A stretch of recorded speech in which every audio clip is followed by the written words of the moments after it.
Hello, everyone. I surprised myself slightly there by flicking over quicker than I thought. So, hello, everyone, and welcome to another one of our online preview events. So far we've had Mantic on, I think, Open Day, Online Open Day, Mantic Fest, and today we've got the summer preview. We will eventually settle on a name, but I think actually summer preview is fine, so we'll do an autumn preview. So, yes, welcome to everyone who is joining us today. We've got loads of people in the comments chatting away, and we've got some really exciting stuff to show you. So let's have a look at the schedule quickly, and you can see what we've got coming up. So this is the welcome. Hello. This is me saying hello to everyone at home. We've got Matt Gilbert joining us for some Armada previews. Then at 2:30-ish, we'll have Kyle dialing in all the way from across the pond in America to talk about some very, very exciting stuff for the halflings and also a little bit of the salamanders as well. A lot of excitement about the halflings. Can't wait to see those. And then finally at 3 p.m, I'll be joined by Martin to talk about what is OverDrive. So we'll have plenty more on OverDrive and finding out what that is. So without further ado, let's get on with Matt Gilbert. Now, this was actually recorded. This is a pre-record because he says he didn't forget that it was today, but I think he possibly forgot it was today, or he tried to blame me and say I didn't invite him. So I spoke to Matt yesterday about what was coming up for Armada. So we'll watch that video now, and I will stay in the comments and answer your questions as we're going along. So that's enough of me for this bit. I'll be back in a bit to talk with Kyle, although you will see me in a moment, but it'll be past me. So it'll be previous Rob. This is very Back to the Future. So I'm going to go, but I'll be back in a minute. See you in a minute. Hello, and now I am joined in the past, for you watching now, by Matt, because Matt, disgustingly, you can't make it for the actual live summer preview. No, sorry about that. Is it because you'll be too excited at home about OverDrive and Kings of War, and that's why you couldn't bear... Absolutely, just can't contain myself. Yeah, it would have been. You'll be at home just screaming and shouting when we reveal what everything is, I guess. Yeah, that's okay. it. Don't sound too excited. So what we are going to be talking about with Matt for the next 20 minutes, half an hour, depending on how we get on, is what is coming up for Armada. So I guess generally, Matt, obviously Armada's been out since, was it November it came out? Yeah, just before Christmas, wasn't it? Yeah. I mean, generally, how's it been going? How's it been received, do you think? I think, as we knew once the pre-orders went up that it was going to be a bit of a beast, and it was obviously something that people were going to be excited for, and I think, and we haven't really seen that slow down, I don't think. Yeah. So with every release from the dwarves and then the Empire Dust, and now the XL ships, there's not really been a slowdown. The clamour for it and the noise for it and the demand from retailers and stuff, which is obviously pulled through from everywhere else, is being maintained. So which is great, because it just reinforces the fact that as we continue to invest in it, there's a bigger and bigger audience out there. Yeah, and I mean, we obviously put our first tournament up, the Broadside tournament. That sold out very quickly, actually. And I think also we might now see that as people are playing more games, they start to look for more fleet options. And I think that's why we did the single ships as well. Yes, yeah, absolutely. It just gives you that a little bit of flexibility to tinker outside of the starter and the booster box. Yeah, so just in case people haven't seen, we've started to do single ships now. We've just done the Basileans and the Orcs at the moment.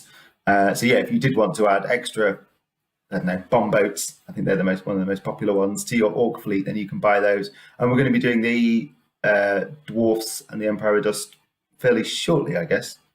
Yep, they're on the release schedule to come out together. Yeah, I think.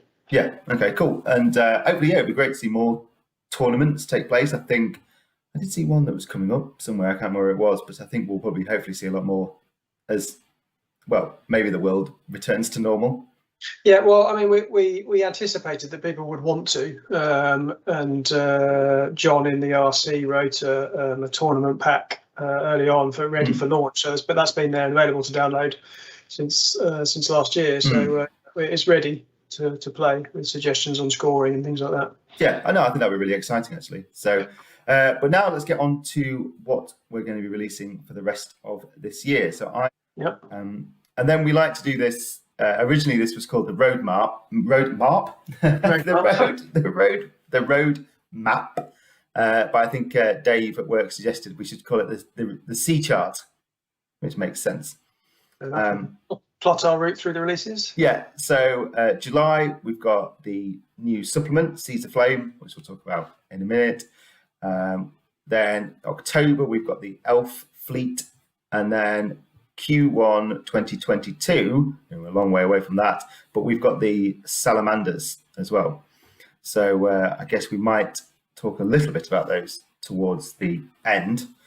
But now let's take a look at Seize the Flame, and also something that we haven't actually talked a lot about, Matt, is the Magic supplement cards. So which one do you want to talk about first, Seize the Flame or the Magic supplement? I don't mind. I mean, I guess there's one of the things that we looked at early on was whether we could do it all in one product. But because we wanted a card deck, that's hard to do with a book, because then of course you've got to box it all up and everything else. So we've kept them separate. But the Magic rules should be, and I'll talk about this in a bit, but should be considered optional. Right. You shouldn't be a must-have. So you can play without them, or you can play with them. Okay. All right. Well, we'll come to those in a bit then. So we talked, I think, very briefly in the last preview event what Seize the Flame is all about. But just for those people that may have missed that one, what can people expect to find in the supplement? So it opens with, like the original rule, but we kind of follow the same format. So there's some like short stories dotted through it in quotes and things like that, and quite some cool little filler art and things like that. So it'll look familiar. But it opens with the new rules for flyers, which again we get. Armada is a naval game. It's a ship-based game. So with both the Magic and the flyers, we wanted them to not be dominant, not be must-have things. So they are another tool in your fleet's armory. So if you go up against someone with flyers and you don't, you shouldn't be at a particular disadvantage. You should be able to deal with them or ignore them or whatever. But if you've taken flyers, then they're support for your ships. They don't take over. So the rules for flyers are in there. They're not particularly complicated. They're the same size as squadrons in terms of their base size. So they're quite dinky little things. And each faction gets a pair of different ones. So the Orcs, for example, get a Wingit flight, just represented by the one Wingit model. Yeah. And they also get a slasher, which is carrying a crate full of crazed Morax, which obviously if it sweeps down, it can drop down on, and they all spill out over the deck. So so quite fun, quite characterful. And when we looked at them, we looked at what was either already represented in Kings of War that we could bring across, or what would be fun to add that in a future date might be something that could go back the other way. Okay, that's interesting. So a little bit like Vanguard, I guess, where Vanguard created some units. In that regard, yeah. Okay.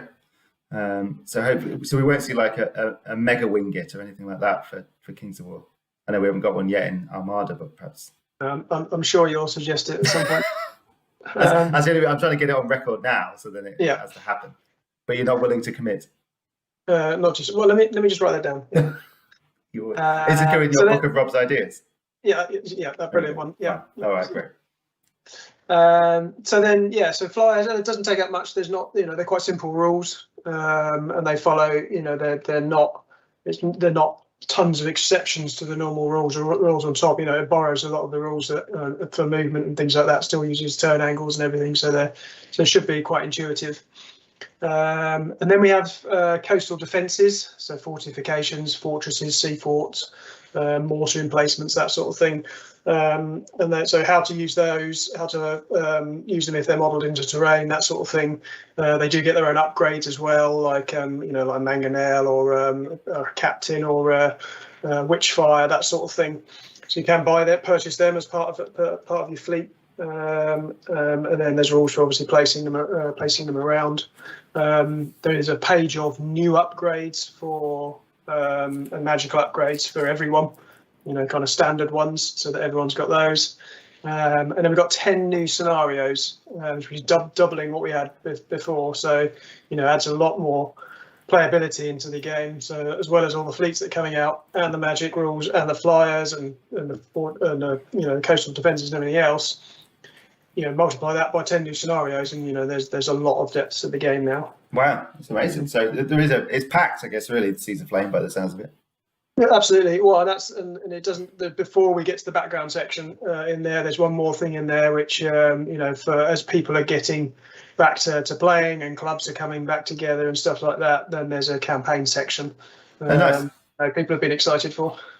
So you can upgrade your ships, I guess, and so you've got a bit like our other campaign systems, where you have a bigger pool of stuff, then you pick from that pool for your actual games. There's a grand fleet roster, and then you pick from that for the others. But you start with an experienced crew and work your way up. And as usual, you have to work out how you're going to spend the money you win on new ships or upgrades, or just repairing all the damage you've taken. Okay. And then so the magic supplement is a separate. It's not magic supplement, is it? A magic deck is released alongside that, and I think that's possibly what we haven't talked about a lot before. So it might be worth going over that and what that does. Yeah, so that will be so it's a magic deck which gives you a bunch of generic spells for everyone, and then each faction gets access to those in a different way. So each faction has a card which says what their particular spell book looks like. That tells you what cards you get out of the generic card deck plus your one faction spell. So even though one faction might have access to Fireball or Wind Blast or something, they might only have one, where another faction might have 3 of that card. So that while everyone has access mostly to the same spells, they'll be in different combinations and a different mix, plus their one faction spell. So that magic deck tells you how to add a spellcaster to your fleet, how to introduce magic to the game, whether if there's just one of you's got it or both of you. You have a magic initiative phase now, or a magic phase, which is after the roll to wind, but before you start moving all your normal stuff.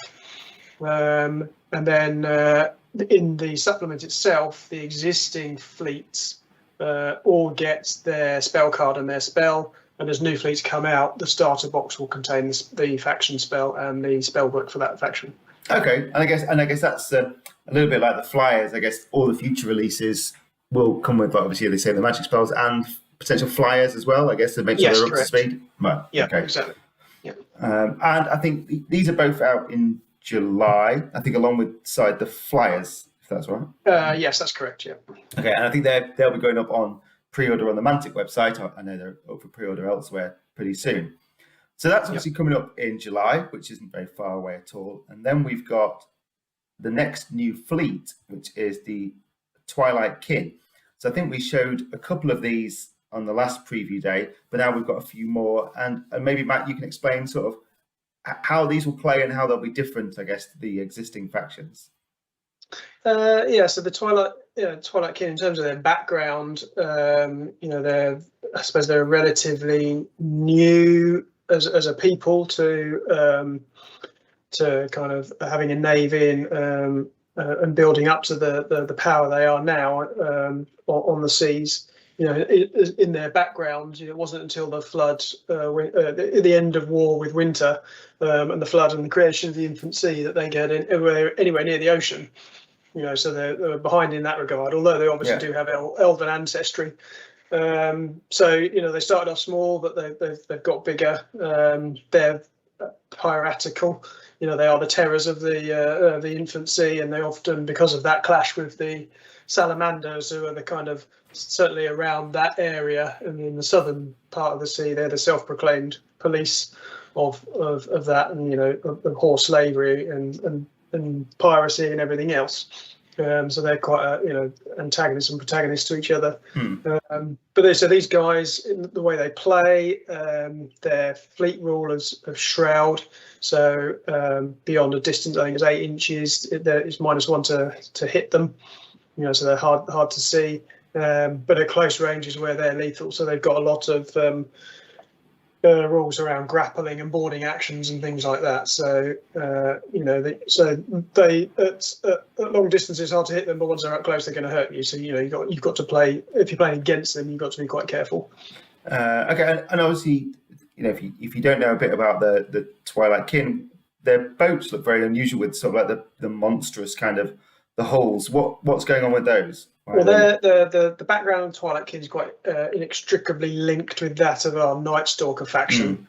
The vast majority of the Twilight Kin, their ancestors are what are now the Night Stalkers, right? As well as other creatures and things like that. So they have this link to them, and they have this kind of insatiable and probably quite mad idea that they want to bond with them or bring them back or something because of this bond that they feel.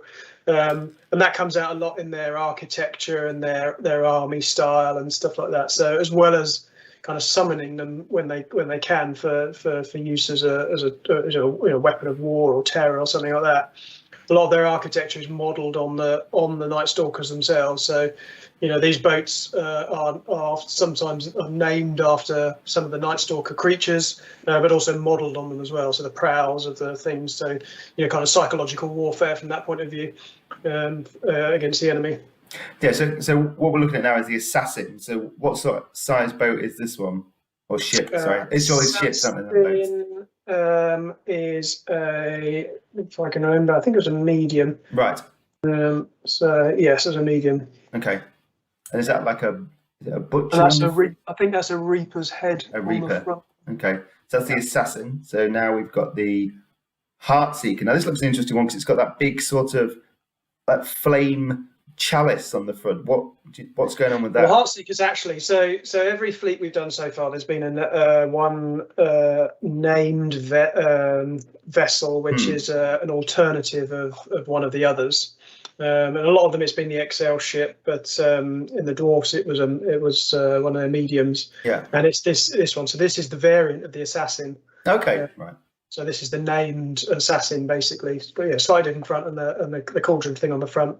So you'll get both pieces, and you can choose which way to make it. And what does the cauldron do? Do you know? So now, actually, you haven't got the rules in front of you. No. Something magical, no doubt. Yeah. Okay, so people have the option when they get this, they can bail the assassin or they can build this one. And I guess with the single ships, when they eventually come out, then they can add. So this will be a unique one, I guess. Will it? You can only have one of these? As a Heartseeker, yes. But also you can have multiple assassins, yeah. Okay. And then we've got the Banshee. So this looks like possibly one of the smaller ones, I guess. Banshee is a small, yes. Yeah, and that's got a Banshee's whale special ability. Right. And so do they tend to have more smaller, kind of faster boats, the Twilight Kin, rather than lots of guns with, you think of the orcs, they're quite lumbering and with lots of cannon. Are the Twilight Kin a bit different, a bit faster maybe? I mean, I guess they're average on their speed. It's only they've only got the one ship that's got a yellow turning circle, so they're all red. So they're quite good at turning. Yeah. They don't have an XL ship, but they do have 2 large ships. So I think you've got one coming up in a minute, but they've got the Soulbane and the Butcher are both large. Yeah, I think we showed the Butcher last time, so I think this time we've got the Soulbane. So in fact, hopefully I've keyed that up and we haven't got the Soul. I haven't got it. I must have deleted it. So these are out in August. So not long to wait for these ones. And then, as we've just seen, when I accidentally skipped ahead, we have got the Elf fleet coming up slightly later in the year. So I think what's quite nice is some people might think that Twilight Kin and Elf fleet might be quite similar, but actually they look totally different, really. Yes, completely different because we've gone with the Night Stalker kind of aesthetic for the Twilight Kin. It meant that we could go with the obviously what was expected and the very sleek and multi-hulled and intricate, fast-looking vessels for the Elf fleet. So yeah, I think they do look very distinctly different.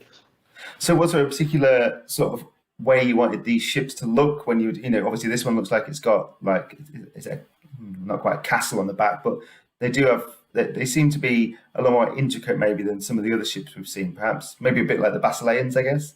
Yeah, probably in terms of the amount of detail and stuff they've got on them. I wanted them to look quite fast. I wanted them to look quite unique and modern in the fact that some of them have got multiple hulls.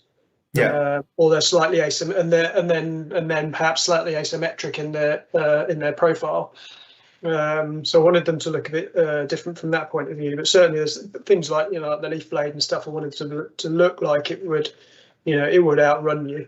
And as the elves are just finishing up playtesting now, so but my latest sheet I don't think has changed much. It's as a rule, they're kind of masters of the waves. So each of the ships can make an extra turn at the end of its first move step. So they're quite maneuverable, and they don't suffer the normal -1 for long range over 10 inches. So they're them, and from a background point of view, them and the salamanders are probably the strongest factions in terms of navy and experience. Yeah, I was going to ask actually for the background. I think because even in say Kings of War, it talks about elf fleets as well. So have they been sailing for the longest out of all the kind of different kind of armies in Panathor, really? Yeah, I think they'd taken to the seas before most people had, and a lot of their experience and a lot of their know-how came from their time with the Celestians. Right. And a lot of what they learnt is, or how their ships were then designed is hasn't changed much since then. So the older boats will be very similar in their design. But most of their vessels are made in Elvenhome behind I think it's in the forest behind Waldeep. They kind of it's made out of living wood where they sing to it and it kind of forms the shapes of the ships and stuff like that, and then they're carried or manoeuvred down to the shipyards of Waldeep and then kind of put to sea. Okay, so I think I read some of the fluff where it's like they pretty much thought they were the supreme commanders on the sea, and then they met the salamanders and were a bit surprised because the salamanders were almost as sort of good as them as well. Yes, yeah. And we introduced that as an interesting twist on the salamanders as well. They are a very experienced naval force as well, but they had to be as well because of one of the empires that they were close to, further east on the map than we've been so far. So there's a whole background there to be explored too. Okay, do you find out a little bit more about that in Seas of Flame, or is that something that's coming up in the future? Yeah, so in the background section, there's a little bit about obviously magic and flyers and things like that, and their influence in the world, and then just like in the rule book. We dip into the factions that are coming up. So there's some background and a bit of fluff on each of the ships for the Twilight Kin, the Elves, the Salamanders, and then the Northern Alliance and Varangur as a joint faction. Okay, well, you've given away a little teaser there, Matt, for what's coming up in the future. So we're seeing the Leaf Blade here. What is that? That looks like it might be a large ship. Is it that one? That's a large, and then there's that one in particular has the alternate version, which is the Pride of Adar. Okay. So an alternate part to go on there to make the named vessel. Okay, so look, see so we've got the Dracon's Fury here, and this looks like one of those ones that's got multiple hulls that you were talking about. Multiple hulls, yeah. You can see it's got the face of the Drakon on the front, and actually it's got the wings on the side hulls. So from above, it looks quite like a dragon, or a Drakon, sorry. So that's a medium ship. Right. And sort of how you said that these are still in playtesting, but how are these? Because what are they going to be like to play? I guess the elves really. I mean, some of their the smaller ones, they're quite fast. They're quite manoeuvrable. As I say, they got they can hit stuff at distance. I mean, they've got there's like the leaf blade, and I think it's the storm chasers.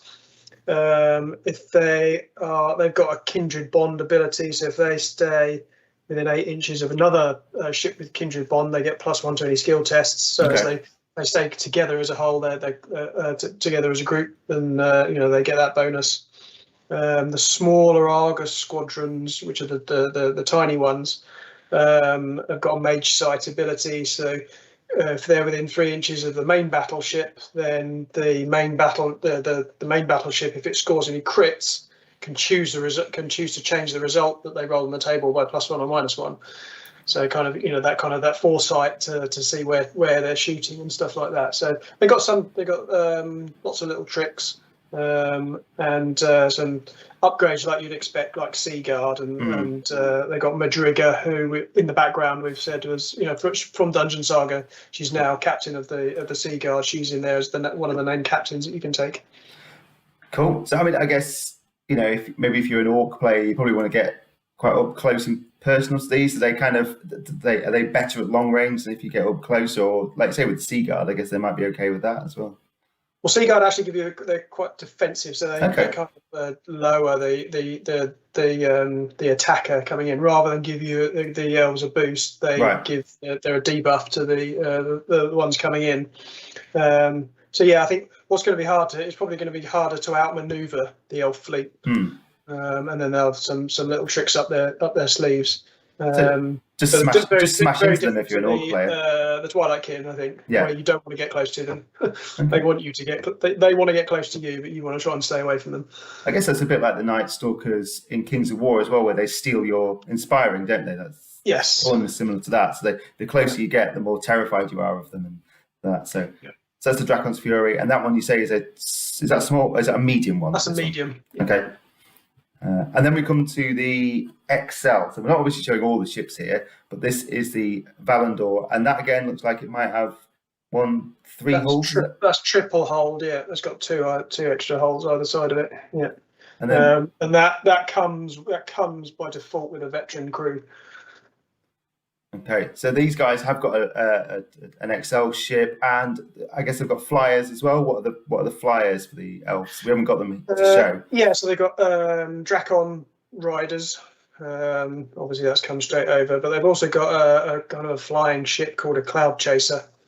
So that's one of those ones that we thought was introduce it here because it's quite small scale. We'll get it concepted and do it in the small scale. But it's something that if it's cool and people like it, it's a good option to take back into Kings of War at some point as a flying unit in the bigger mass battle game. Right, just pause there, Max. I'm going to close down my. There we go. So can you see me again now? Yeah. Okay.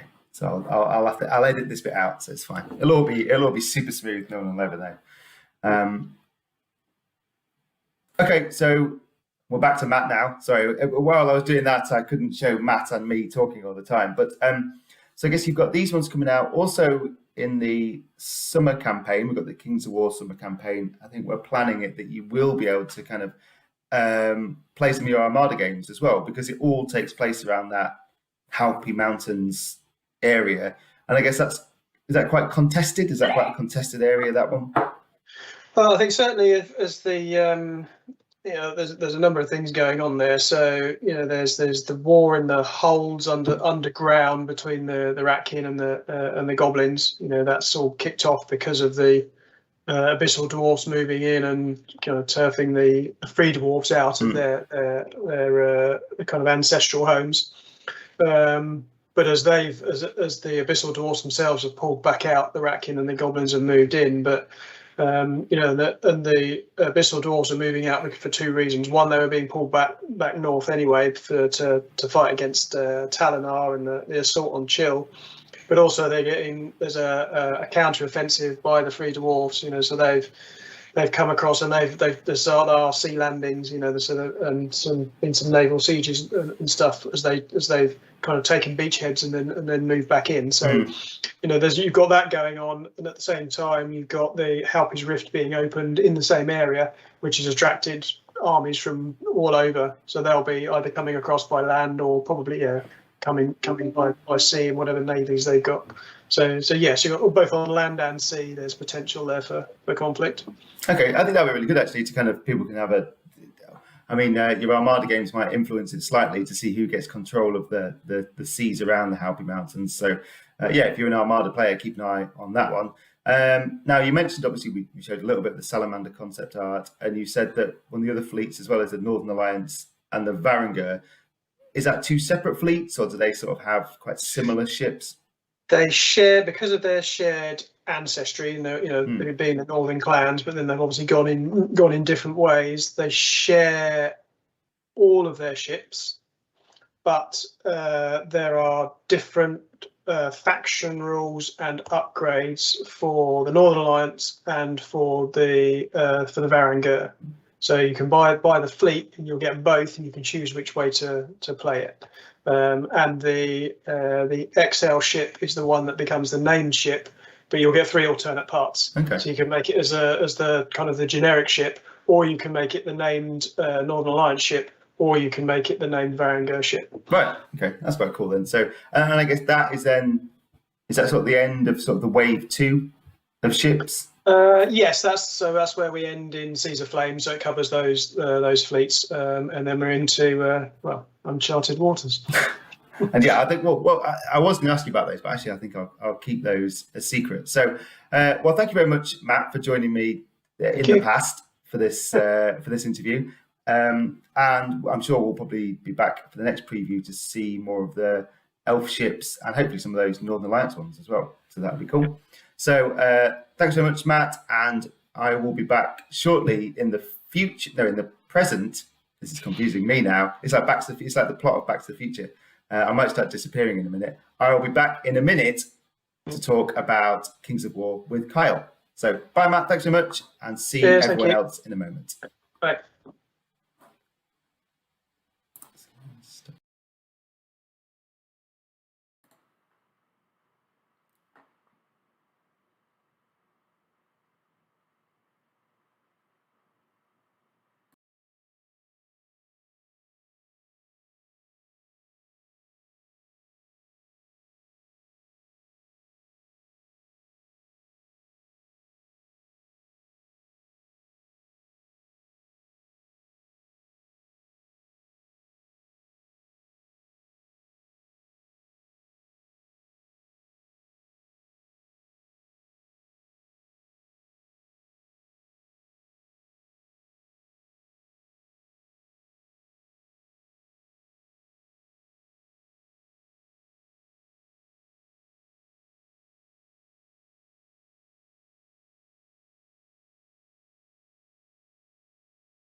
Hello, everyone. So now it is present Rob. So thank you to past Rob for handing over to present Rob from the previous video. And now I'm joined by the sexiest voice at Mantic. It's Kyle. Wow. We could turn this into one of those ASMR videos with that big mic. Very nice. We'll get banned. Glad we're not on Twitch. So, yeah, thank you very much, Kyle. So Kyle is going to join us to talk about, Kings of War mainly. So we're going to be talking about the Halflings, which I know a lot of people are excited about. And we'll cover some of the stuff that's coming up. So are you excited about the Halflings in general, Kyle?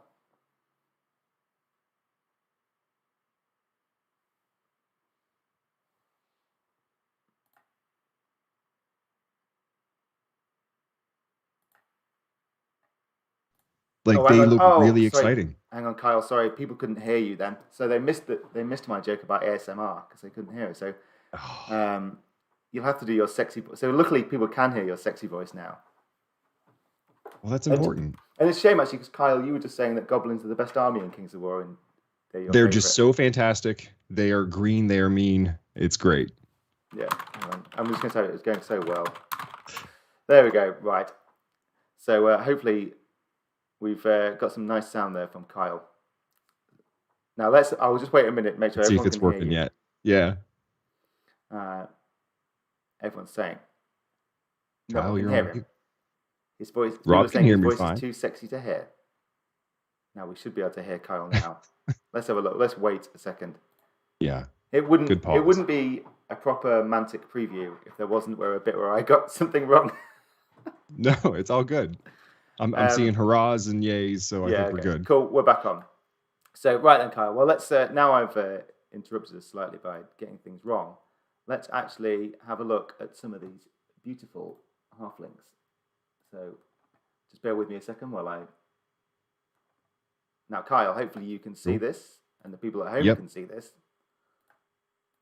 I'll even make it bigger just in case. So, yeah, we are talking Kings of War. Which hopefully people should know. The best game, the real game, the reason everyone's here. Yeah, Armada, you can't say that. The people are here to talk about what's coming up for OverDrive. But anyway, that's fine. But let's not get into a fight. So here you can see what is coming up for the next few months. So obviously we've got the Salamanders in July, which actually went on pre-order this week, I think, on the Mantic website. Yeah, we showed off some beautiful pictures of those online, so that was good. Yeah, I mean, they look really good. I mean, it's inspired me. I've always wanted to sort of do a Salamander army, and I think now the options are all there. I started painting my first Salamander last night, see if I can get a colour scheme.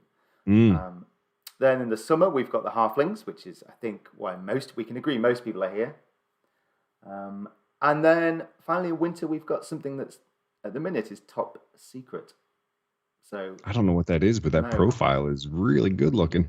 We'll have to try and work that out. But I'm not allowed to spill any beans on that one. So and Ronnie's not here today either to spoil it for everyone as well. So let's have a look through what we've got. So here we go. So this is just quickly. We're not going to talk about the Salamanders for too long, but obviously we have got the Salamanders coming out in July, and I suppose this is now an army that, although we've had the hard plastics for a while, we haven't actually had a lot of the kind of cool stuff that goes around them. So the tyrants, the mage priest, obviously the rhinosaurs. So I think it's good now to actually see them get a full release, and we'll have to see what happens with those. I mean, how do you rate the Salamanders as a force, Kyle? They're a good faction.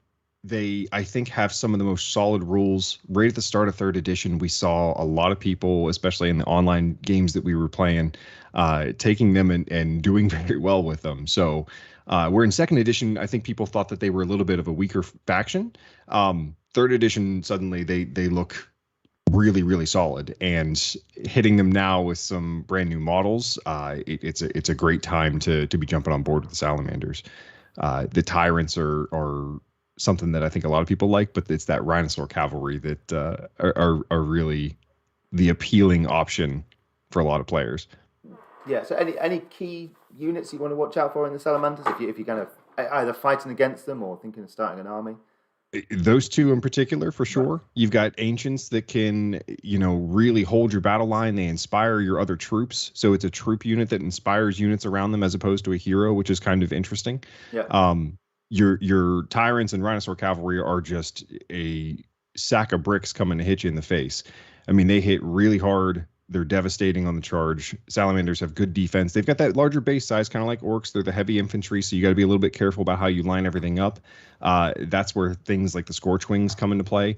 Lots of maneuverability, being able to move around and get some great flanks and ranged fire in there too. So the Commodon, there's some really good stuff that's available for them, and I think that we really hit the nail on the head with the models that were released too. Yeah, I'm really looking forward to these. So like I said, I started doing some colour schemes last night for the Salamanders, and I think might try and actually get these done for the summer campaign this year. Although I know what'll happen, I'll just start painting more goblins. Okay, so that's the Salamanders. They're out next month, and it's kind of, and then we might follow it up with some kind of Mantic Direct extra bits if you want to get some of the add-ons to create some of the other units as well. But now we come to the real reason why everyone is here, and that is for the halflings. So we put this image out yesterday, and I think this image alone, Kyle, got people really excited about what's coming up. Yeah. So there was a lot of speculation about why they've got balloons. Yeah. What that green thing is. Quintessential fantasy halflings, right? I mean, this far of a copyright away from, just nailing it. So, yeah, and I think what's nice about this one is, and I think what we'll see with the halflings in general is there are lots of points of reference, I guess, for people to get into with the halflings. If you like the kind of classic halflings, like Lord of the Rings ones, we've got references here. Mm-hmm. If you like that sort of more tongue-in-cheek, like the food sort of halflings, there's a little bit of that. But then there's some pretty brutal, nasty halfling stuff as well. I think they're an interesting faction, actually. It's a really good mix. Just for all those different flavors, we're trying to put that Mantic stamp on everything that we do, and halflings are a really good example of that working out very well. Goblins are a good example of that working out very well. Having the mix of different fantasy elements that are classic and traditional, but then also a little bit of a wacky twist to them. That's Mantic at its core. Yeah, and I think one of the big things to remember about the halflings is they are a neutral faction, so they can be bad or good depending on what way you look at it. And I think one thing they get from the fluff, because we've obviously written a load of fluff for these ones. Actually, Scott Washburn, who wrote one of the short stories for, was it Ratcatcher, I think, for Winged Hussar, has written the background fluff for the halflings. And I think the big thing about them is, yes, they live in the Shires. Obviously that's the breadbasket of Panathor. I think that's the right saying. But when they're sort of cornered, they will fight back, and that's sort of when you don't really want to mess with them, I guess. They've got some really nice rules that represent that too. Yeah, which I guess we'll probably duck into a little bit. But now let's go on to sort of the core troops, I guess these are, which might surprise some people to actually see the kind of doggos here. Yeah. I think what's interesting about this hard plastics, obviously they are new hard plastic sprues, is that this sprue can make the cavalry and 10 of the infantry. So on the sprue, you actually get, on the hard plastics, you get 15 miniatures, which is quite an interesting concept, actually. It's the first time that we've done this, and I really, really like this idea. I hope it's something that does well, because I think that we could do a lot with it moving forward. When you have the ability to build 10 infantry and build them in various ways, and then 5 cavalry that are on there, all of a sudden what you can get out of the army is extremely expanded from that one kit. So the list is also designed to work to balance that way, so that you can take a really good mix of infantry and cavalry. So the army list and the model options complement each other really well. Yeah, it's a really, I think it's a great example of the core kind of hard plastics and the sort of army list working together.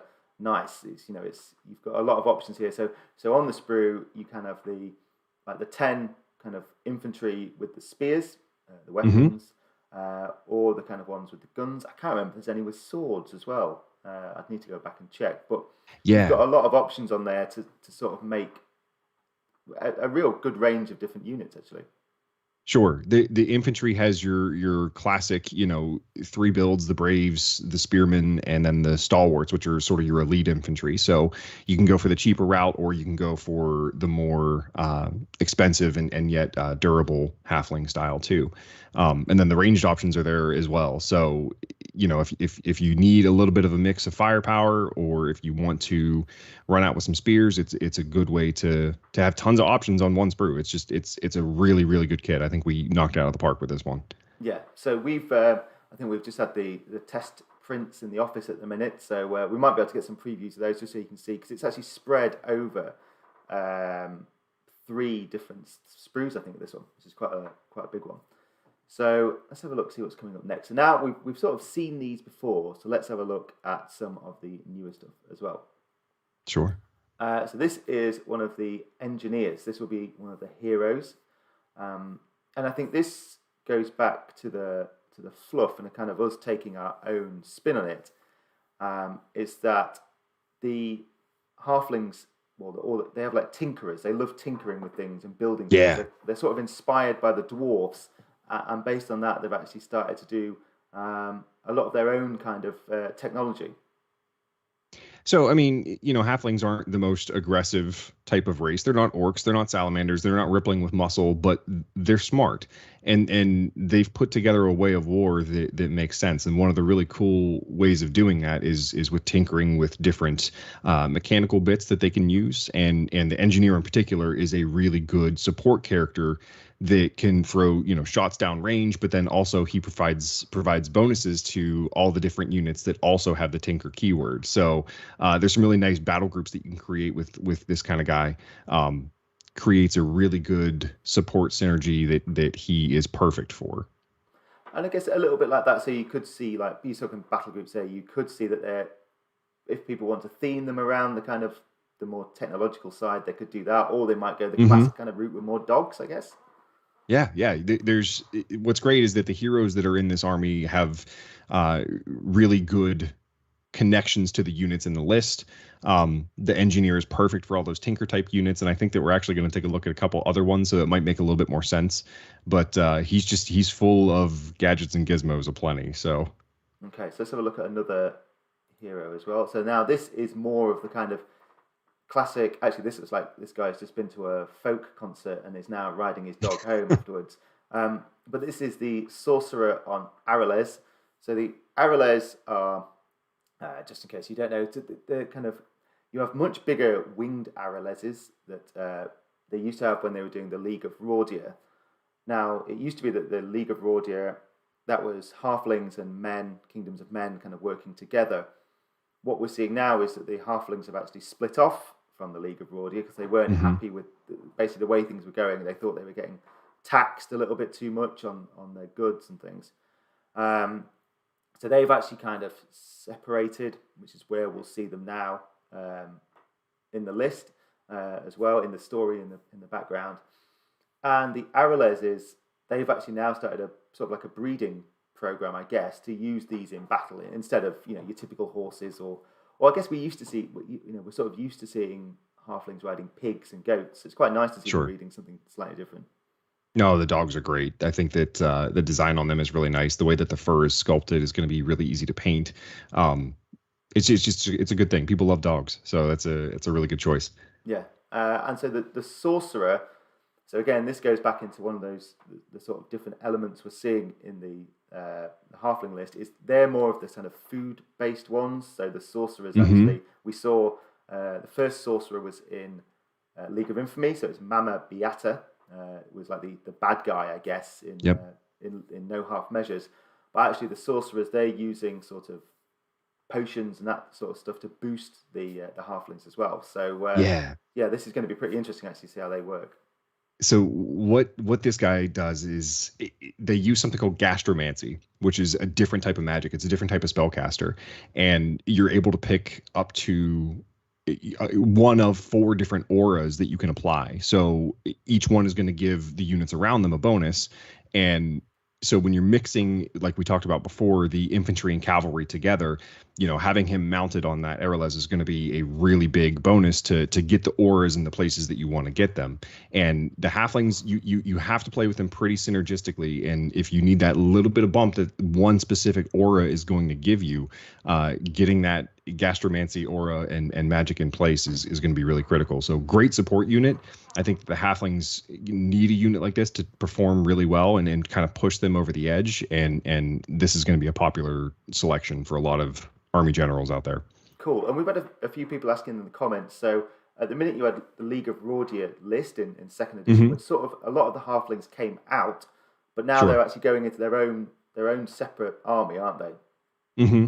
The halflings are going to be their own thing. The halflings that are a part of Rordia, I think that there's a lot of discussion on making sure that Rordia is still kept up, that they're not necessarily weaker, or if we change stats on the halflings, that the ones in Rordia are suddenly going to be completely irrelevant. We're going to want to make it so that the halfling army list is obviously its own thing, it's special, but then the ones in Rordia are still usable as well. Okay, and I think the current plan is actually so these are coming out this summer. Obviously, it's before Clash of Kings, but I think we'll upload, at least to begin with, the sort of initial sort of halfling list to the website so people can download it once they get the army, so you can kind of start playing with them straight away. I think that's the current plan anyway. Yeah, the plan is to do a demo list that'll be available as a public beta. People can see it and check it out, and we will get some feedback, and then any final tweaks that will be done will be published eventually in the Clash of Kings book. So cool. So let's have a look, see what's coming up next. I've forgotten what I've put in this, so it's a surprise to me actually, Kyle. Now, this might be my absolute favorite, well, one of my favorite units, and I think this may surprise some people actually. The Halfling Grenadiers. Yeah, that's a goblin flavor kind of unit for you, Rob. I mean, I'm not saying I looked whether goblin heads would fit on these, but I did check. So I think this goes back to that tinkerer element as well. That, yes, they are quite good at technology, actually. Yeah. So you kind of see that. What a genius idea! Put a rocket to their back and some makeshift wings, and they're carrying grenades. So, halflings are obviously kind of slow. Their legs aren't as long. They need some speed elements, and these guys just came up with creative ways to do that. And so being able to blast off and get some grenades around, that's a great way to get your army in positions that are going to benefit them. In Kings of War, positioning is everything. You've got to put your stuff in the right places. So having a unit that is very fast is able to get them into the right places at the right time is important. And these guys in particular, what they do is kind of surprising because they're really good at supplementing your other combats.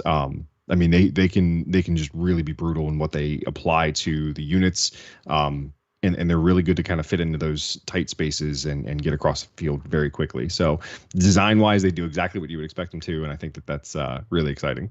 Yeah, and I suppose this sort of flying element was alluded to a little bit with the kind of balloons in the background, and I think that there is another sort of flying unit that's being planned as well, but we'll have to wait for another day to see that one. Yeah, let's not talk about that one right now. I don't know if you know, a few people have asked, what size base are these ones on? Do you know? I think that these are on 40 mils. Okay. Could possibly be 50, but I think it's 40. Okay. And now we come to another, and again, this one might catch people by surprise as well. So these are the Forest Troll Gunners. So a little bit like, kind of people would always use Beast of Burden in the past. The halflings are kind of looking at these ones and gone, well, we could use these very slow, lumbering forest trolls to pull around our carts and things, and also take them into battle. So why not? Why not go onto the back of these dudes and kind of ride into battle? So what are you going to use these ones for, I guess? So, obviously trolls are going to be trolls. They're going to work in a very blunt and efficient way. You're going to come swing the big weapons, and they're going to have their ability to stick around in combat and get to tough places. But then you put halflings on the back of them that can fire off some shots. And all of a sudden, it sort of forces you to come to them. Do you want to sit there and take the shots, or do you want to get smashed by the trolls? There's really no happy ending there. So whether or not you want to be aggressive with them and push them forward and lay down fire while you're doing so, or just sit on an objective and get some shots long range down the battlefield, like they're a really nice middle of the ground, do a little bit of everything unit. They're one of the more expensive units in the list, especially halflings are kind of cheaper. And when you have a unit that can do a bit of everything, then they tend to be a little bit more pricey. But these guys I think are going to be very popular. Really worth it and really get that extra punch in the list where it's needed. Yeah, and I think this goes back to that sort of element that they are neutral. They sort of, they're not afraid to use, to press these animals into kind of, well, not slave labor, but they want to kind of get them to, they're happy to use them if the situation calls for it, I guess. Yeah. And then we've got one final one, I think, which kind of goes back to these themes as well, which is the Harvester. So this kind of goes back to the fact that the Shires are the kind of breadbasket. They were using all this for farming equipment and things, so this might have been used to cook crops, and then they're now using it in battle. So what are you going to be using these ones for, I guess, the Harvesters, Kyle? Well, I mean, this is like a mincer on steroids. No offense to you and your love of goblins, but I mean, this guy looks pretty cool. Angry farmer halflings are my kind of thing. The way that I see this working is that this is a monster profile, and it can really kind of sneak into some places for combat that you've got to watch out for it. On its own, it's not necessarily devastating. It's not like a giant that is going to get stuck in with a unit and hold it down for turn after turn. But it can throw that offensive edge that you need into any single combat at any given time. So if you don't account for them, and a good halfling player sneaks them in on a double charge or something like that, or into a flank, even worse, it can be very devastating. And they're pretty offensive for what they do. I mean, look at it; it's a bunch of lawnmower blades pushing, being pushed by a troll. It's kind of a scary concept. So you really got to keep into account for them. And I think that they're just that kind of small point investment that people are going to want to take multiples of and get their combat swayed in their favor. Cool. These look great. So let's just go back to now Kyle, if I can. Oh, he's disappeared. Hang on. Sorry, Kyle, where are you? 2 seconds. There he is. So, I mean, I've heard a few people commenting, Kyle, to say these look a bit like goblins and sort of, then I guess the kind of the horde army element might seem like that. Mm-hmm. But I guess they're going to play quite differently to goblins, unfortunately. Yeah, there's a lot of similar elements to goblins. I mean, I think that you'll see in the unit profiles that some things do look similar, especially in the infantry. But then when you start looking at the other options that they have, how different those mounted trolls are from just regular trolls. The ability to take the cavalry in the ways that they have them. They're an army that is extremely maneuverable, is the best way I can put it. So where goblins are more of a stout battle line that uses war engines and such to kind of progress their damage. Halflings, you have to use synergy. You have to use your sort of extra units like the infantry or the trolls, the cavalry with their bonuses from the sorcerers, the gastromancy, that kind of thing. There's a lot of synergy that you have to put in play. I think that in the hands of really good players, the halfling list is going to be a really tough thing to beat. Goblins, I think, are a little bit more straightforward in their play style, and halflings require a little bit more tactical play. Okay. The ability of taking advantage of all the special rules that they're going to have, all the different auras and all the different spells and things like that are going to be very important for them. So I think these have gone down pretty well. I think a lot of people now thinking about starting their own kind of halfling army. So I'll go through some of the questions. We've got a couple of minutes now. Are they keeping stealth as the army rule, or is that being changed up? So it is a slightly different approach to them. They've got two different options. One is more of like the magic item upgrades that you see, and it is called Relentless, and it goes and harkens back to that thing that you mentioned at the start of the cast with halflings, where if they're backed into a corner, they become a little bit more dangerous. So they get to roll some extra damage on units that they've already done damage to. And then they've got a rule that is a new rule for Kings of War called Spell Ward, where instead of it being stealthy for ranged attacks, they're going to basically get the same kind of stealthy -1 modifier to spell work, including their own. So you have to be kind of careful on how you use it.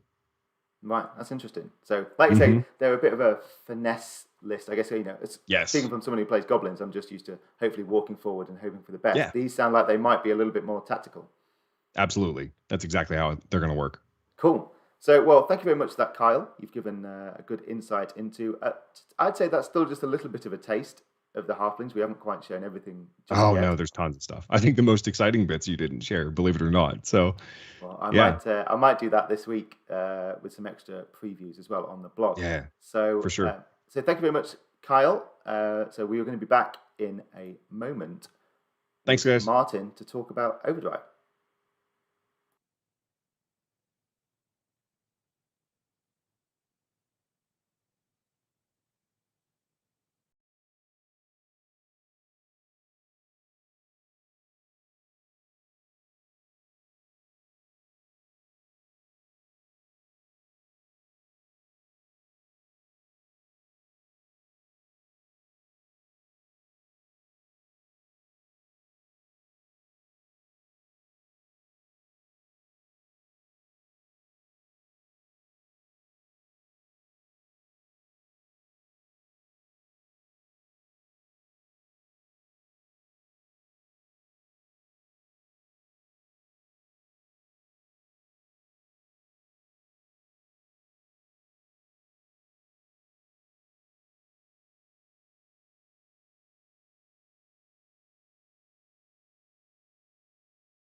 Hello, everyone.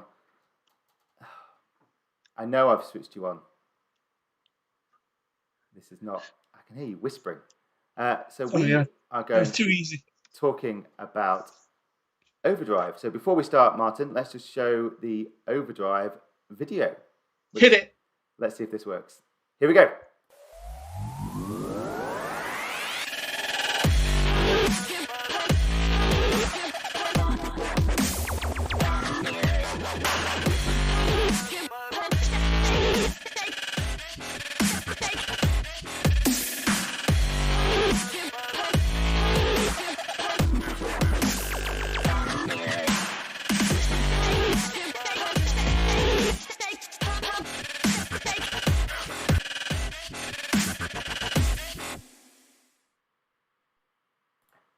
there we go. That is a little bit of a teaser there for OverDrive. So we showed that before. And today, Martin, we're going to sort of flip this around a little bit in terms of we're just going to be having a general discussion about what OverDrive is for the people at home. Yeah, I mean, you could have done this bit on your own, really, but I just wanted camera. So. I just need someone there to laugh at my jokes. So what we're going to do is we're going to go through. We're kind of going to show you the board, basically explain exactly what it is, so you can all be as excited about it as Martin is. Look at his excitement. He's certainly more excited than Matt Gilbert was earlier on. I can't wait. So let's go through now to one of my presentations again. So you do see behind the scenes here when I keep clicking through all this. But hopefully you can see this in a second. Yeah, we got it. I can see it. There we go. It's actually working for once. Seamless. So OverDrive. This is a new game that's coming straight to retail later this year in the autumn. So it will be hitting stores. Here we go. We see a little bit of the box there, and it's basically a boxed game, a bit like we've done with other games in the past. And it pretty much contains everything in there that you need to get playing. So you get the 6 players, the board, dice and tokens, rulebook with alternative game modes and league play. And I think one of the things we've seen this week is what sort of game is it? So let's have a look. This might give you a better idea when we show the board. Rob, do you want to go? Yeah, I was going to say, do you want to go over what the components are made of, just in case people ask that? Yeah. So what we've got here, this is the OverDrive Arena. So OverDrive, to give you a bit of the fluff behind it, was so it was originally played as like a half-time game in Dreadball matches. So in between the Dreadball rushes, they would have sort of like a gladiatorial wrestling match between some of the bigger players, the giants that used to play in Dreadball. And the idea was that they would kind of battle it out in the arena to see who was the best, who could kind of take command of the arena. And what happened is that actually became so popular that they've then spun that off into its own sport, into its own new entertainment for the people at home to watch across the galactic co-prosperity sphere. So it's set in the Warpath universe. It's sort of set obviously around the same time as Dreadball, but this one is a little bit different actually. There's no ball in the main mode, for example, and there's sort of different ways to play, which we'll kind of come into as we go along. So this, you can see the arena here, and the way the core game works is you can see you've got different blue and yellow scoring zones there, and it's a little bit like King of the Hill. So what you're doing in the main mode is one of those scoring areas will become active each time, and then it's basically a race of can you get your players into that area. So we've played a few games, Martin, and I think I heard someone describe it as extreme musical chairs. I mean, it's come a long ways. I mean, this has been in your brainchild for nearly 2 years now, I'd say. Yeah. So I've been thinking about this. So what I really wanted to do is sort of make a game that was inspired by video games. So I really wanted to show a sort of a format of game that would be familiar to people that have played a lot of video games, and to do something with that. So it takes a lot of its cues from, I mean, this is showing my age here, but like Time Splitters 2, that was one of my favourite kind of video games for multiplayers. And that's what I wanted to do, is to create a game that can be played in a number of different ways, and you can have loads of fun with it, really. So one thing I did mention was the alternate game modes. So although in the standard, there's a standard mode, which you use to kind of learn how to play the game. And then actually what you then do is you can then play different modes. So there's pass the bomb, capture the flag, invade, kill streak, and also dodge brawl. So there is a ball in one of the modes. So have you got any questions at the minute, Martin? Or Well, I'd say, I mean, you kind of had it as almost like a passing comment, right? I think that's probably one of the biggest strengths of this game is its replayability and the fact that the variety of different modes that you can play. So you can, there is kind of almost infinite infinite ways to play, especially with all the, I know you haven't got to them yet, but all the different giants that are in it, to be able to play those in different ways in the different modes of the game. I think that's one of the key points to it. yeah, so we'll come a bit more. We've got some more details on the arena as we go along. So let's kind of carry on from this one. So these are the players. So the game works quite differently to something like Dreadball or even Vanguard or something like that. Is that you're not creating a team or a war band yourself. Instead, what you do is like me or Martin would play a coach. So I am a coach that travels around the universe, or not the universe, the galaxy, to different OverDrive arenas. And then basically when I get there, I'm told, these are your available players, choose from them. So it's a bit like when you're in the school playground and you're sort of, you're drafting your players from the available options. So if me and Martin would happen in the standard kind of game mode, we would line up all the available players on the side of the arena, and then we would take it in turns to basically choose who we wanted to play as. So in the core game, you get these 6 players. You get Dozer, Brank Reborn, Caradon, the Spawn, Scarathron, and Cynic Docker. And myself and Martin have played a few times, and it's interesting to see that we go for sort of different players. So what sort of player would you say you are, Martin, or kind of a coach you are? Well, with the options put in front of me, I always try and start bloodletting as soon as I can. And obviously there's one that screams out from those 6, which is a big shark dude. So he tends to be my first pick because he's fast and he's pretty brutal. And also working with some of the other characters you can do some quite nice synergies with him as well. So if we were playing a draft and you wanted to stop me probably doing what I wanted to do, then probably pick Caradon first. Yeah, so the way the drafting works is that each of these players has got its own unique abilities. So what it is, it's 2 players. We both choose 3. So it's 2 coaches. So it'd be me and Martin, and then we choose 3 players each. So That's alternate picks, isn't it? Yeah, it's alternate picks. So Martin might start by choosing Caradon. I would choose by going with Dozer, and then so on like that until you've chosen your 3 players, basically. Now, there is an alternate drafting mode, so when you play in like a league or when you play tournaments, is you actually turn up to the arena with your 6 players.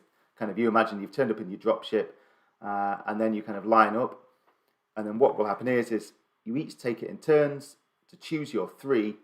But if we've both got Brank, for example, in our lineup, because we've been practicing with him, then if I chose Brank first, then actually it means he wouldn't be... Martin wouldn't be able to choose them. So that's quite interesting. There's a bit of a tactical element there of you can kind of, it means you can't always use your preferred team potentially, which is quite interesting.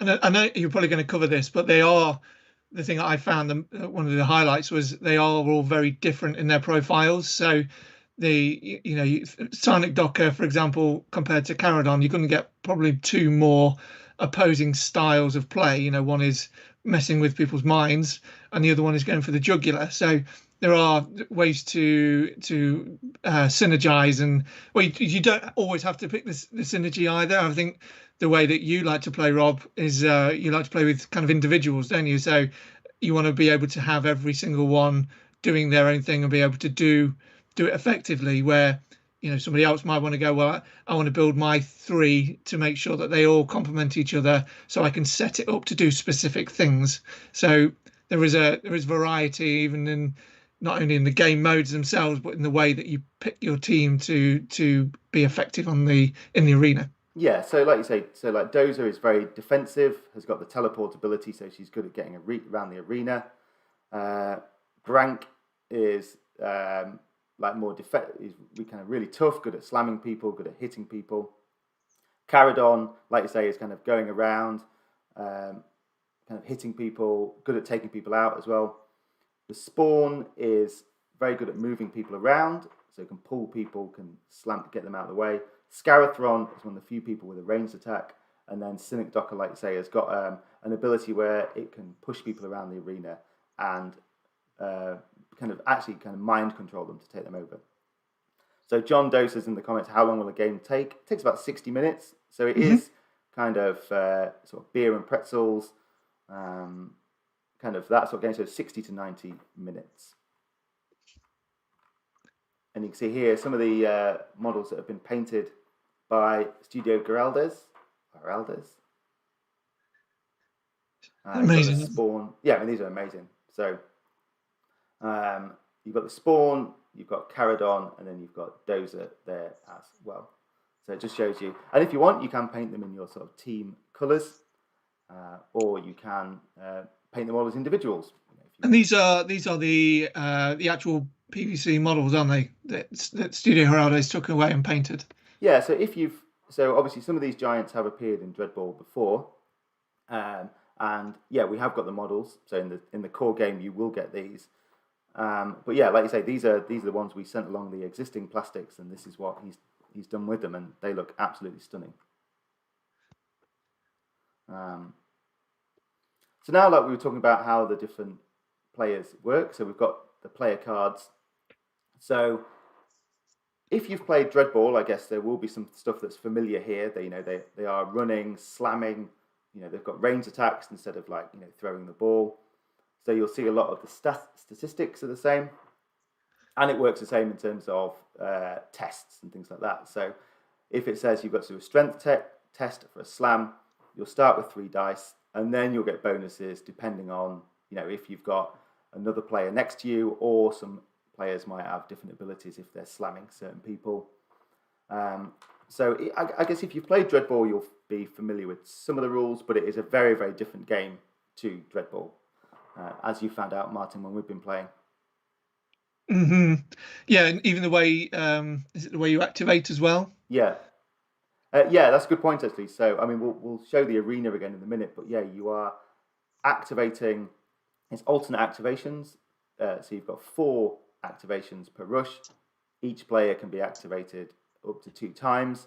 So you do activate. So I would go first, then Martin would do his player, and so on like that until you've played, or you're kind of activate, you've played 4 action tokens. Which is great, because if you want to set something up for the game, you haven't got free reign to then do it. Your opponent can then interfere with your plans, which is always a fun part of any game, and normally involves sort of swearing and throwing of dice. But I think it adds a better element to it, and a more it sort of evens it out and a bit more tactical in that way. Yeah. So on the card, you can see a couple of things. So we'll run through. You've got the name, so the Spawn. You've got alien and terrifying at the top. So they're 2 keywords, and they actually affect you when you're playing a league.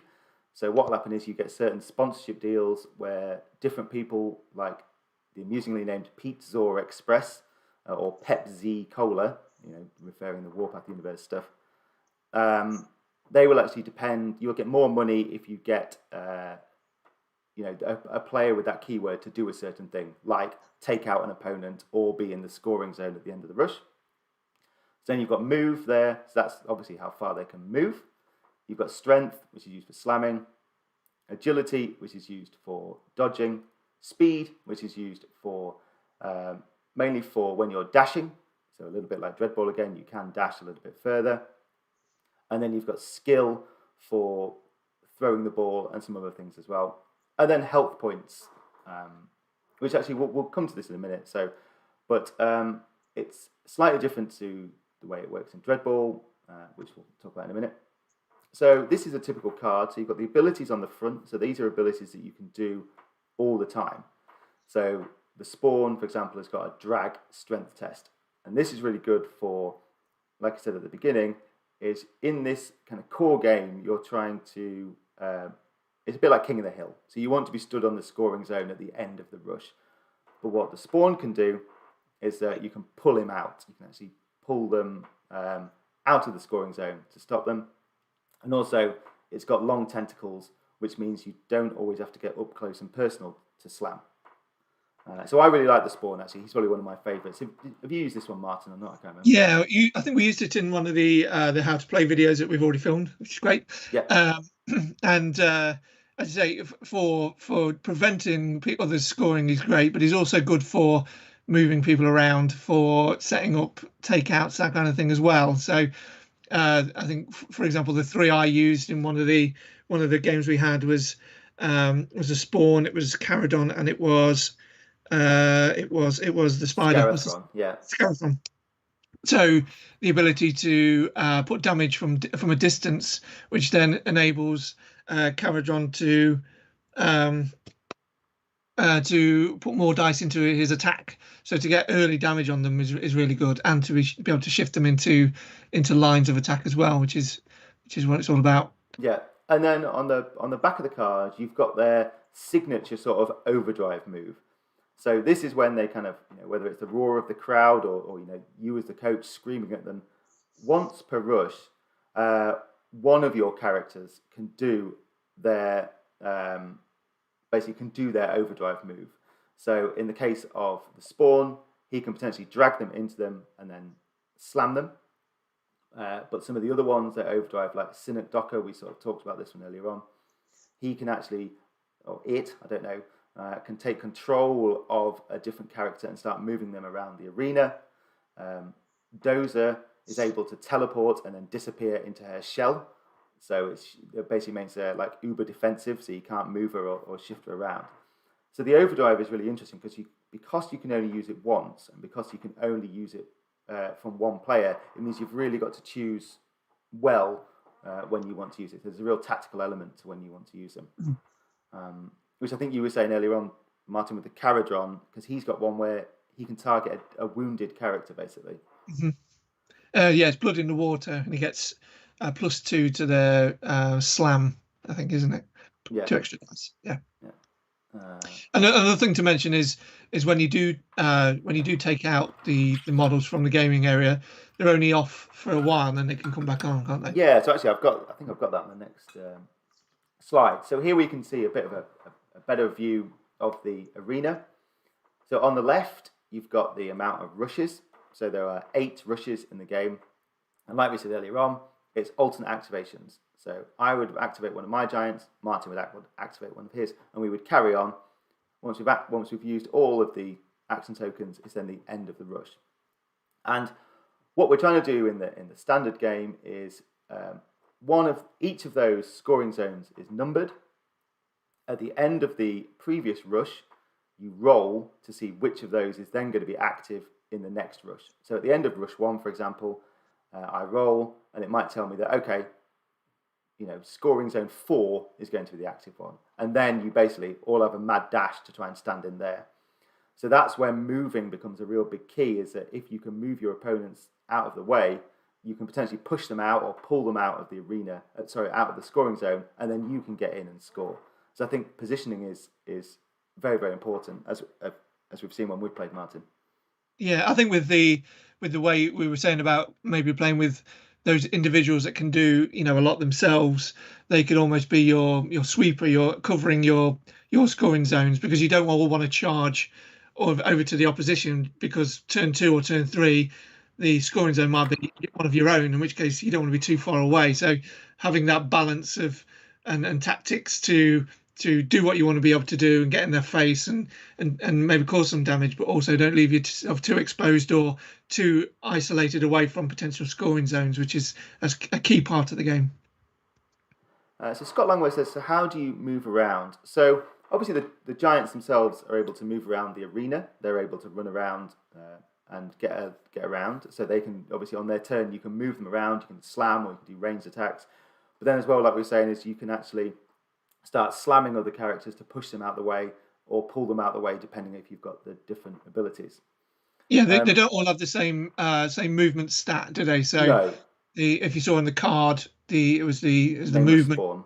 Yeah, the movement. It was, but it is different. As I said, the Caradon is a lot faster than some of the others, because they're more, they might just be like mobile brick walls that you can't shift, kind of thing.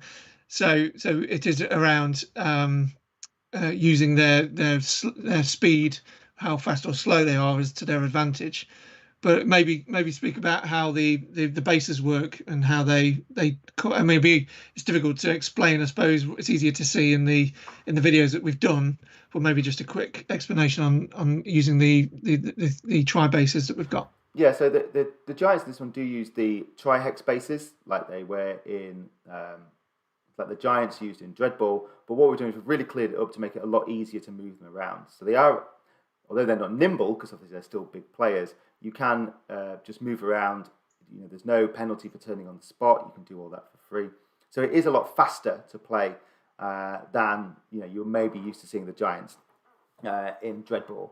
So actually getting around the arena is quite easy, but the problem is these are big guys, so you can block off certain areas to stop people getting into the scoring zones. The other way of scoring as well in this mode is that you can actually get a point for taking out your opponent. So if if Martin's carried on and he sees that I've left my space jellyfish undefended, he can then run in, knock me out, and then he'll immediately score 1 point. And with the scoring, it's just like Dreadball, in that it's like a tug of war. So if Martin gets 1 point for that, it would go 1 point towards him. There's maybe the visiting player, which is yellow. But then if I score 2 points at the end of the rush, it would go 2 steps back to me, and I'd be on 1 point. So there is that real kind of sense of you're never really down and out, because you can make it back in the later stages. I mean, I was playing a game recently during one of our play tests, and I think it's it was into rush 5, and I think I was up to 7 points, and I thought, well, I've sort of got this in the bag. But actually my opponent did some very clever tactics and actually ended up winning by 1 point. So that's really good. It means that it can be quite close right up until the end of the game. Is that when the dice got thrown? I don't want to talk about that. So Martin talked about this a little bit earlier. Is you can see we've kind of got on the bottom right there, you've got your knockout spots or your KO spots. Is if you ever reduce to 0 health, is your player comes off into like one of those knockout positions. But then what they can do is that they're out for the duration of that rush, but they can come straight back on at the start or during the next rush. So that means there's no deaths, there's no permadeaths or anything like that. Your players get knocked out, but they're back into the game kind of in the following rush if you need. And they come on along any of your own edge, can't they? Yeah. So actually that's quite good, because if you've got the active scoring zone, say if I'm the yellow player and the active scoring zone is number 4, and I've got a player knocked off, well, actually that's really good, because that means I can get straight back into the thick of it. So that's one thing we wanted to do, is we never wanted to, for someone to feel like, oh, my player's been knocked out now, I'm not going to be able to bring them on. Because you've only got the 3 players, obviously that's a big thing if you lose a player. So we wanted them to kind of not be afraid of losing a player, so you can put them in dangerous positions. Did you want to explain the scoring zone themselves and how the bases work with the zone? Yeah, that's good. Yeah, that's a good question, Martin. So obviously we mentioned before, you've got a tri-hex base. So a tri-hex base, what that means is it kind of takes up 3 of these hexes. And they're all the same shape for every player. There's no difference. Right. Yeah. And what it is, if you want to score, you need to make sure all 3 of your hexes are within, say, for example, we've got the blue at the top. You need to make sure all 3 are within that area to score. Now, you see at the bottom and the top one, you've got one of the hexes that has got like 3 little triangles inside it.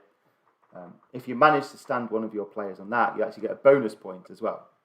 The problem with that one is you might end up being slightly closer to your opponent than you wanted. So it's a little bit risky maybe to stand on those hexes. But if you had somebody like Dozer? Brank, Brank, yeah. You could park them there, and they're very, very difficult to both kill, take out, and move. Yeah. So if you time it right and the zone, you're lucky with the zone, they're not moving anywhere. So you can you can adapt and use their abilities no matter what they do. Whereas somebody like Sanidocker or even Caradon, who's bit easier to move, I suggest. It's a bit more difficult to just park and do what you want to do. Yeah.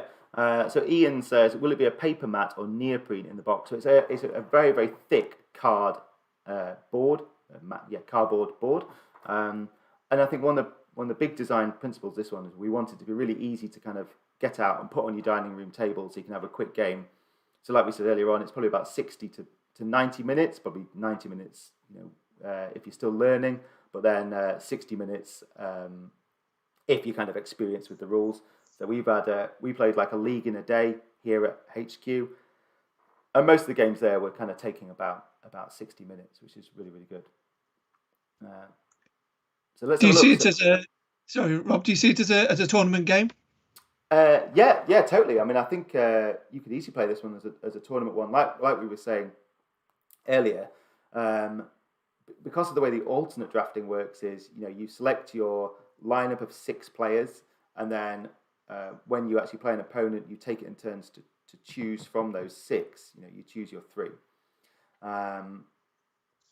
It does mean that when you take to a tournament, it means you've got to have an adaptable squad, I guess, that you can use, because the different game modes will influence which ones you choose. For example, in this game mode, Brank is really good because he's tough, he can slam people.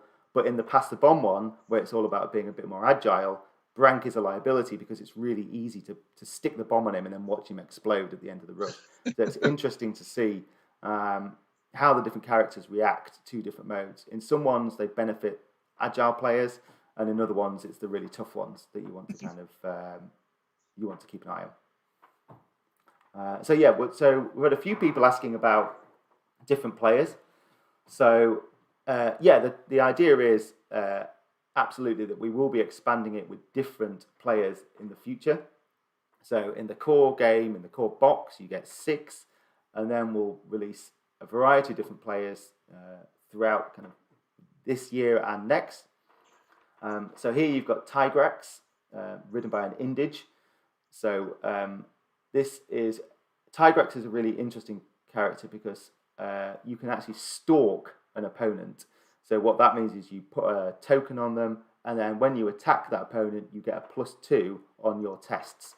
So that's really tasty. If you've got a tough opponent like Brank, you stalk them, and then that means that when you're going in for a slam, you might be more likely to hit them.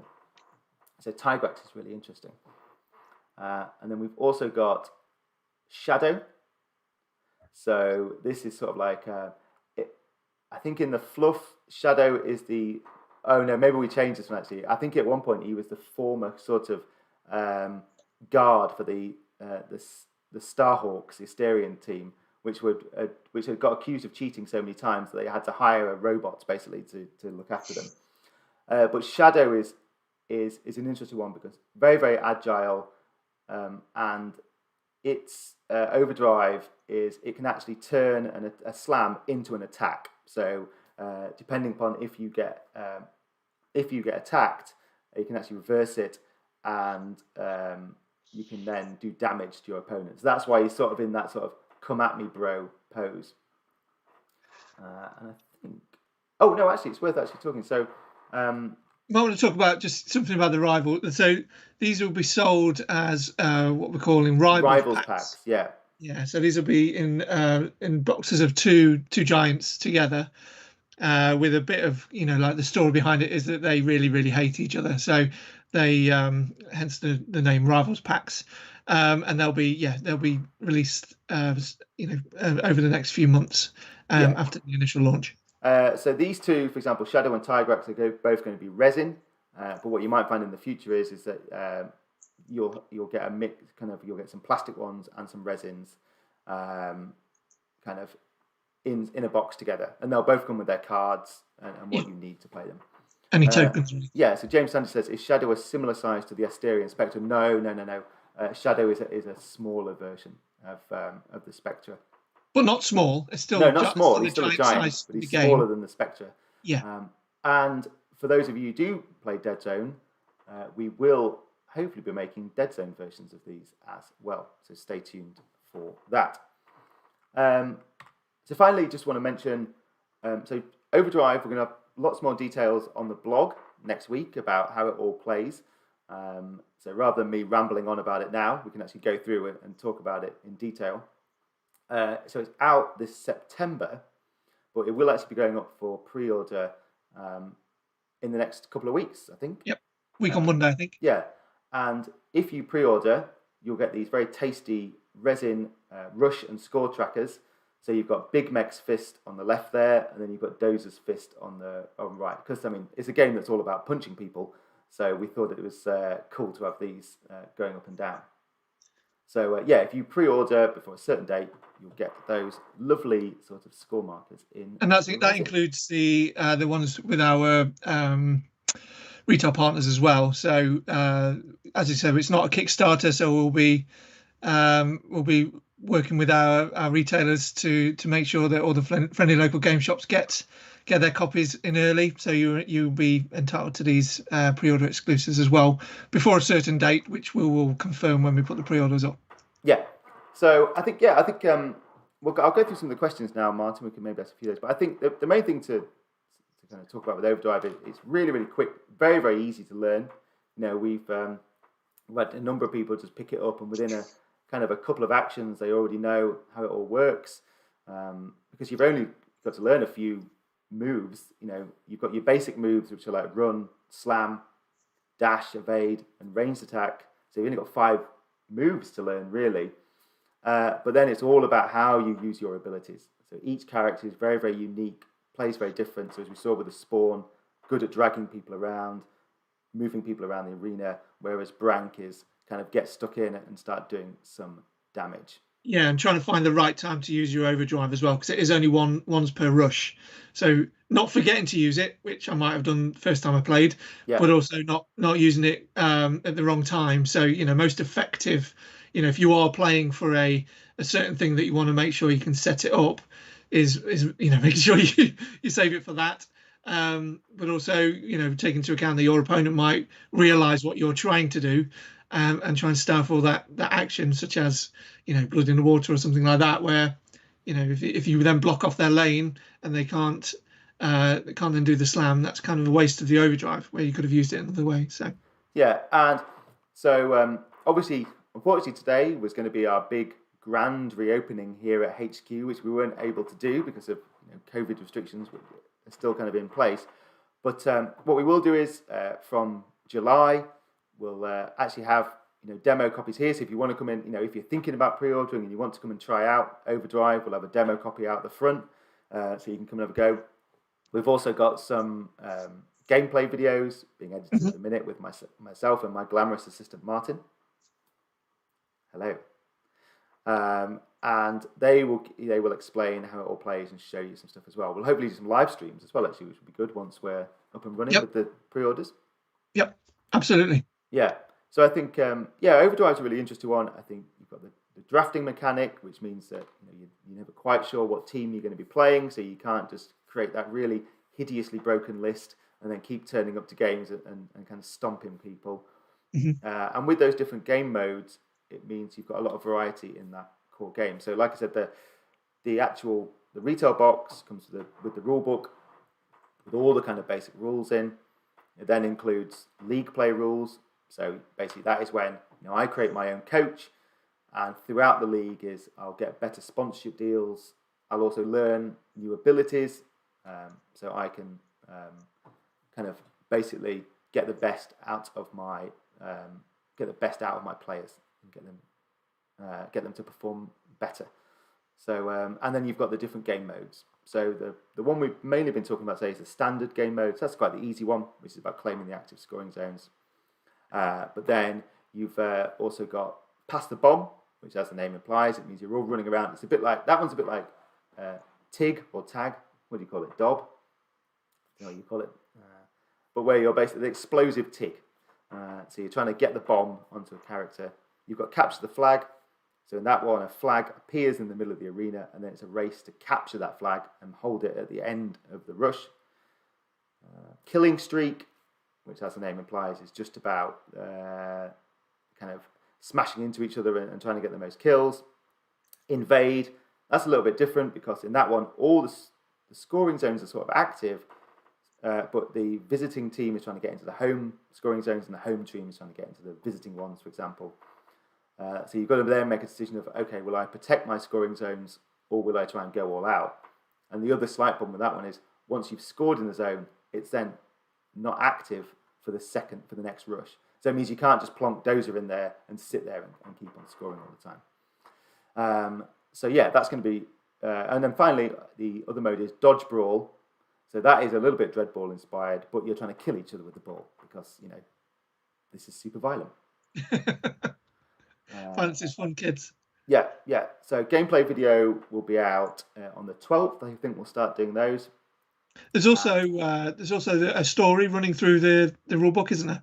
Yeah. So another thing we want to do is, obviously this is a new game. We wanted to introduce people through it. So you are introduced to Matt the Machine Thomas, who's just starting off as his coaching career, and you sort of learn about how he gets on in the OverDrive leagues and what happens to him.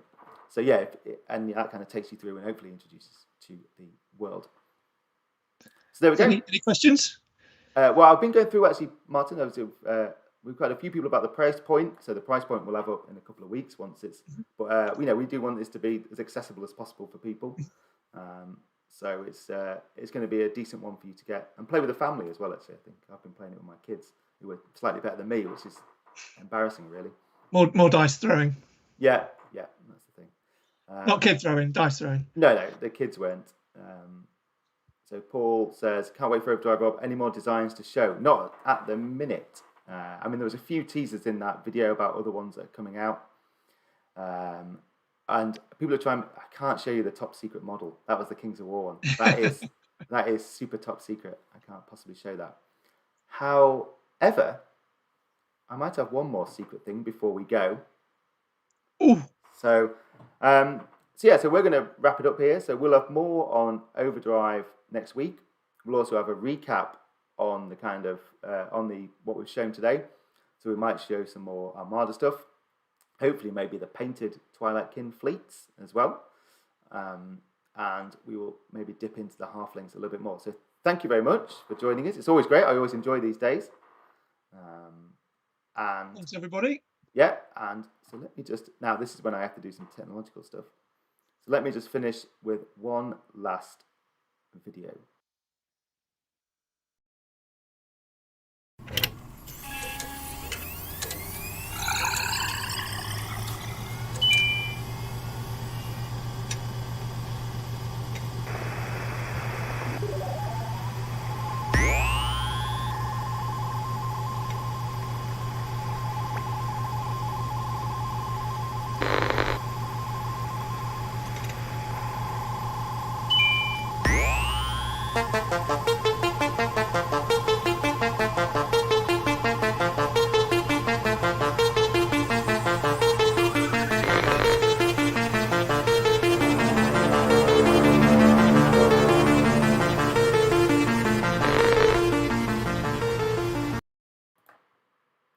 Whew.